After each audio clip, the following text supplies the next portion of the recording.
What the fuck is going on here? What the fuck?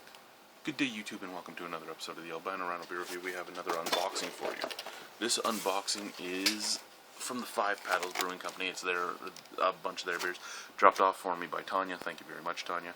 So, what do we have in this box, you might ask? What do you have in your box? Well, what I have in my box is what I have in my box. So let's start over here. We have everyone's favorite things, which is an maple whiskey barrel-aged cherry vanilla stout. This is one of my favorite beers I've ever done from them. I've had this before, and you know what? Usually when I've had a beer before, I'll send it to somebody else. This one is staying here. This one is staying here. Another wax barrel, wax topped. I'm glad Ed didn't do this wax. It's fucking thick wax, but if Ed did it, it would have been fucking stupid. Sunset Porter, which is a Sunset Paddler, Royal Canadian Stout aged in Niagara red wine barrels. Okay, so that's going to be like a sour almost once all that red wine flavor gets in there. What do we have here?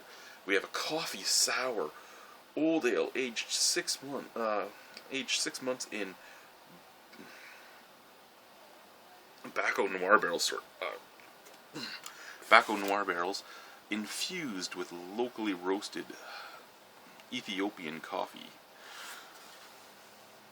9% alcohol. This one really has a straggler. I'm intrigued on that one. I'm really intrigued on that one.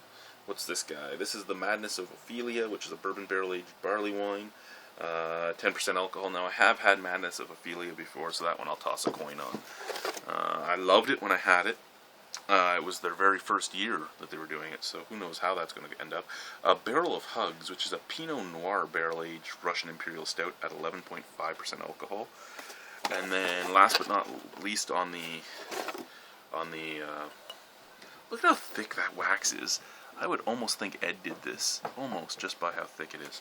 Anyway, the last but not least is the Rum Paddler, which is a Prince Edward County rum barrel aged Royal Canadian Stout. So we're looking at Midnight Paddler as its base beer again. Then we have Vanilla Roubois Ale, which I'm really intrigued to try. So Vanilla Roubois, I've only had one other beer with Roubois in it, which is a African tea, South African I do believe. And I think it's really, really beautiful. It actually comes out much like a chai tea, and it works out really nicely in a beer. So I'm glad to get a chance to try another one. Gingerbread Stout from Five Paddles. I've only had one other gingerbread stout, and it was from Central City, and I loved it, so it is what it is. Sunrise Paddler, which is Midnight Paddler, but brewed with coffee. And again, I love Midnight Paddler, so I'm loving the chance to try some of that. What do we have here? We have Scoville Strutter, which is a habanero IPA. That just has Chad written all over it. It really does.